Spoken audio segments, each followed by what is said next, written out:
All right, well, as you guys remember, it started out all bitching, and then it kind of went sideways. So that was a complete motor at one time, and then we had to tear it down for a few reasons after it was run on the dyno, and it was disappointing. Let's just say that. So anyways, this is the 67 Eleanor tribute. Actually started out as a real movie car, an Eleanor movie car, and then it all got cut up, and the owner decided he wanted to put Detroit Speed on it. So it's got a Detroit Speed Alumaframe in it with remote reservoir JBAs hiding down in there. And it's getting to the point where it is a roller. It's a 511-inch Shelby American FE medium riser with a boreless stack injection. And if you were wondering if JBA headers will fit, they will with a little bit of manipulation. You can see right there, it's kind of close. And this car's got a scatter shield with a Tremec and a 256 Magnum. And then down there on the side of the scatter shield, it's real close. Other than that, if you don't mind little dimples like that in your headers, these actually saved the guy a few $1,000s. I think in raw these were 900 or 1100, something like that. We cut the flanges off, you can see way back down in there, and put V-bands on, because if not, they will hit the floorboard on that side back down in there. So, all right, enough of that. That's what's going on there. Mini tubs are in it. This car's a Quadrolink car. So we can kind of look up there real quick. It's got a strange center section, strange axles, has custom made billet wheels being made. 17-inch for a 315, I think, in the rear, and maybe a 255 in the front. I'm not sure, but they are true knockoffs. So the studs will be coming out. They'll get the adapter and then the knockoffs. And inside, hiding in there is, can't see it that way, they're AP brakes. Massive 6 pistons. There you go.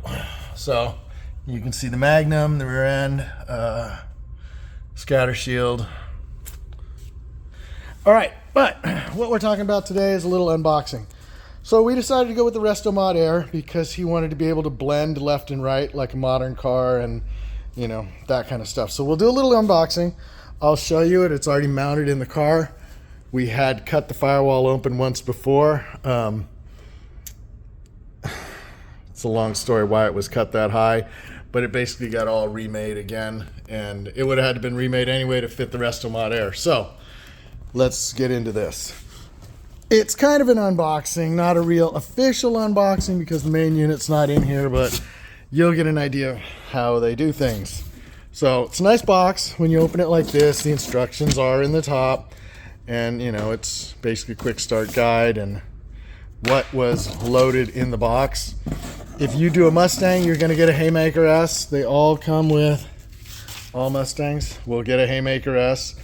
Restomod Air does not make a kit for a 67 and 68 Mustang because of the controller, I believe. But you can imagine it's all packaged real nice. This is actually in backwards, but that's how the rest of the box looks.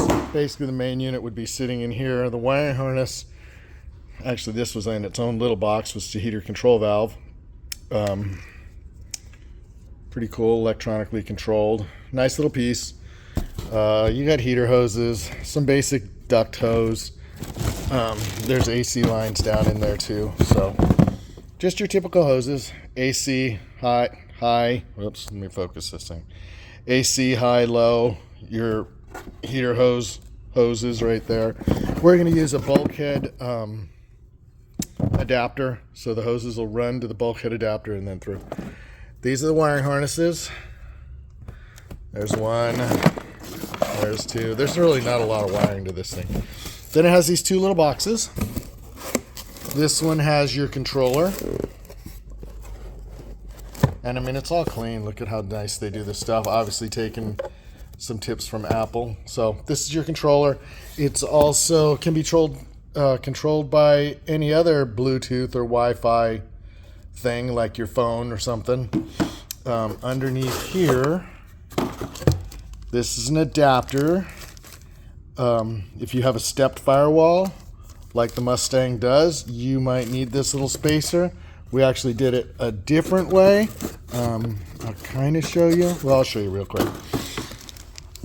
If you have the Haymaker, which you will if you're doing a Mustang, let's walk over to this Mustang.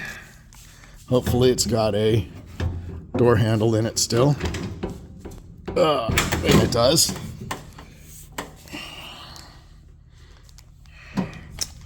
So that step in the firewall right there, you would end up putting this here, and it would make your Haymaker fit a flat firewall. Okay, so that's basically, right, 67, 68 firewall, and the Haymaker will fit in there. It's actually smaller than the stock box.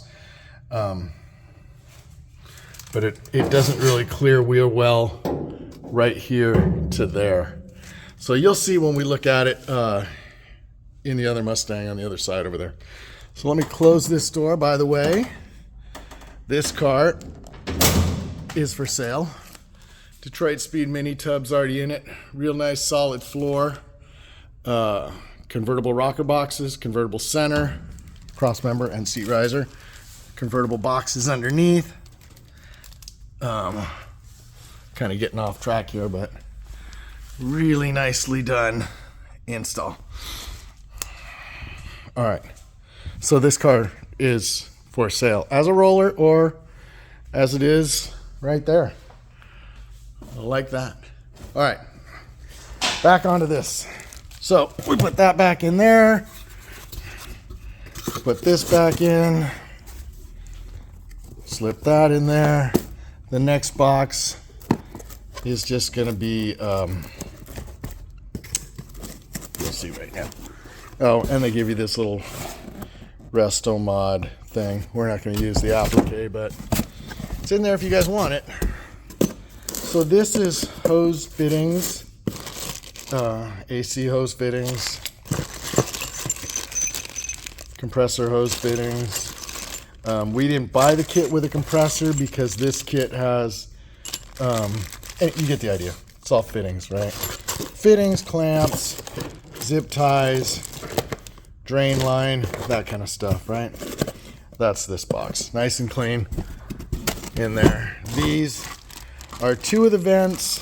I don't know, maybe they're under dash, you know, like that.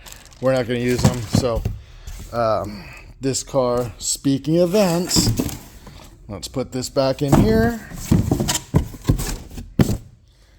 Throw this stuff back up here. And then we'll use this as a little desk for vents. So 67, 68 factory center vent in steel, right? Has to have the deluxe put on still, but that comes in this little Scott Drake kit down there, right? It's just two little, you guys get it, two little pieces of brushed aluminum, right? So instead of the plastic one, this is the real deal that came like from Ford. Difference is the plastic ones are about, oh, I don't know, 40 bucks or something like that. And these are a couple hundred, at least a couple hundred, I think. So that's gonna be the center vent. If you would like to see where it goes, let's just, since we're going through this whole rigmarole, center dash, and it goes, I forget, no, it goes, yeah, it goes that way. It will go right in there like that. And it looks nice and clean. It goes with all the other aluminum pieces. Dash comes down to there. You guys get it, right? So, and then instead, you know, there's a plastic register that can go down here, or you can opt for the original style, which is what this car has. So these are original 67 and 68. They look like this. And these already have the deluxe. We've already converted them, so they already have it on. They still have the protective plastic on it. But really clean piece. I mean, these are actually better than the original. They're fingerprinted, but you know, once they're cleaned up. And this little adapter has to be purchased separate. It's the Scott Drake piece. So this will fit up in there. All nice and stock factory like that. Right? It's got a little on the bottom. It's got a little open and close. Really clean stuff. So these also, if you opt to go this way, God, I want to say $200. So here's where it gets complicated. Driver's side has the controller. This group of controllers, other than maybe the fan switch, these sliders usually were cables in the original style car, right? Well, the new system, hold on, bear with me here, does not have cables. It's all electronically controlled. So we're not sure what we're doing yet. This will go right like that, a couple screws in there, and then you guys get the idea. Looks all factory because that is how it came factory. So, come on, be nice. There we go. All right, let's get into that haymaker next. Hold on 1 second here and we'll move around. All right. Oh my God, it's over 100 degrees in this shop tonight. Let's grab a light. Climbing over. All right, let's see if we can do this. Well, let's start here. This aftermarket tunnel, because anybody that's put a T56 knows you have to raise the back of the tunnel up, right? So this is, I think this is MDL's tunnel, generic tunnel. It's okay. I don't know why our fabricator put it in the way he did originally, but that's what I mean. It kind of ran uphill, probably because he didn't have the AC box. That's why. So not his fault. It just happened. And then we had to cut it down and clearance it to fit in there. So that's kind of how it fits up inside there. You guys get an idea, right? What's going on. So you've got to get it low enough so that you have room for your vents up there, right? You've got to have the room to be able to, hold on, to be able to take that hose and turn that hose wherever it needs to go. This is the, you know, obviously this is the right side vent, center vent, left vent, and then behind this back here are the two defrosters. One's right here, one's right here. They go up to those. And those right there are factory defrosters for a non-AC car. That's what you'll need to order if you're gonna go this way. If you're gonna do what we did, right? And then this has stock wipers and all that. So the reason we needed to put all this in and figure it all out, so we set this over as far as we could toward the gas pedal, right? So it's all the way over at the edge of the tunnel right there. You can see the red bracket, right? And then on this side, you can see the red bracket under there. So that bracket actually is stepped like this. So it starts back here and then it kind of comes forward, right? I wanted to be able to still have this fresh air vent. So this is still going to be here. Same thing. I think I'm going to plug it on the other side. I don't know what I'm going to do yet. But it's going to get stock kick panels back in this car. Just things to keep in mind. You know, this car has to have Holley ECU's got to get mounted. The Dakota processor needs to get mounted, or the interface. So you got two ECUs that need to be up there, or a module in an ECU. Plus, you have the ECU that you saw in the Restomod box that runs that. On top of anything else, if you have a fuel module or something else that you're going to run, all that stuff needs to be considered when you're doing this kind of stuff. So that's it. You guys got a little unboxing and where we're at with this original Eleanor cut up. So what I was saying earlier was this body actually came from CVS, Cinema Vehicle Services, who did the original Eleanors. And they don't know if this was one that was used for parts off the car or anything. What they did was they bought a whole bunch of Mustangs and then made the Eleanors, and this was one of the leftover bodies and one of their original CVS kit. So that's what this car is. Super awesome. Let's look at underneath real quick. Since we're here, we might as well. So it basically got torn down to bare nothing, and then he's getting rebuilt from the ground up. And probably a little bit more than the regular Eleanors, you know, because none of them are sitting on full Detroit speed. Let's hold on a second. All right. So, like I said, Magnum T56. It's kind of a tight fit up in there. Headers are real tight, especially for off the shelf. That's where it's close right there. It's clearing right now. You can see light through there. So it is clearing. We're going to give it a little more. You know, if it didn't have a scatter shield, these would probably go right in. There is plenty of room for the steering rack to go in. It's already been in the car, so the double D goes up through there.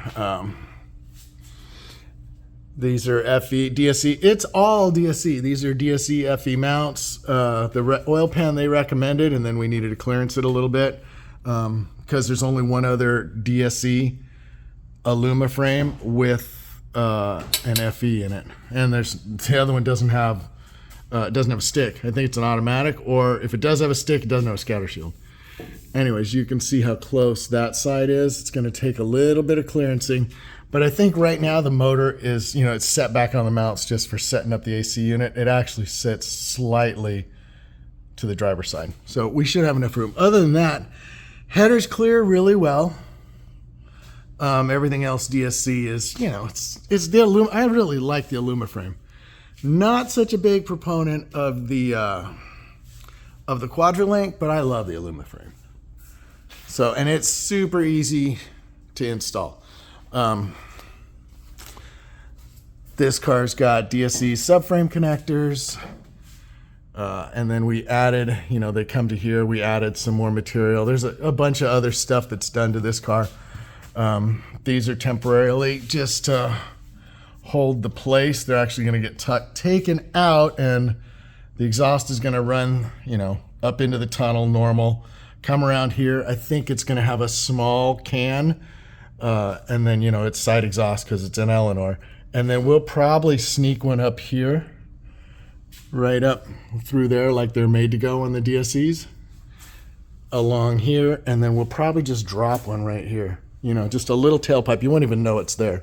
So it'll come out right here and then drop right there. DSC's fuel tank. Not 100% happy with it because you notice the imperfections in the welding. That is not us. That's the way it came. And that's a $3,500 gas tank with the fuel module in it. So not real pleased when you spend $3,500 and get that, right? I mean, we're gonna knock it down, clean it up, and recoat the tank. We didn't like it that way anyway. So JBAs again, remotes, pan hard bar, all this hardware is going to get changed out to aircraft type, where it's full shouldered bolts. So we have to order all that still. AP rear brakes, nobody else. This is the first DSE kit that's, you know, they spec'd the AP Racing, but nobody ever bought them because of the cost. So this car's the first one to have these, the second car to have an FE. So this is a pretty cool build. It's everything DSE sells. It's their full Quadrolink up in there, or the full Quadrolink suspension. It's their rear end housing, which is really a nice piece. It was already powder coated black. We didn't have to do anything to it. The car's all going to get undercoated after. It's got their sway bar up in it. It's really nice. And a tip I have for anybody that's doing this, they have a plastic, not even plastic, they have a paper guide that you cut out to get this hole lined up and this hole right here. Once you know that your suspension spots underneath the car are square, I would take a piece of plate aluminum, drill that hole right there. This is the front shock hole, right? That hole's the front shock mount. This hole you have to locate and drill.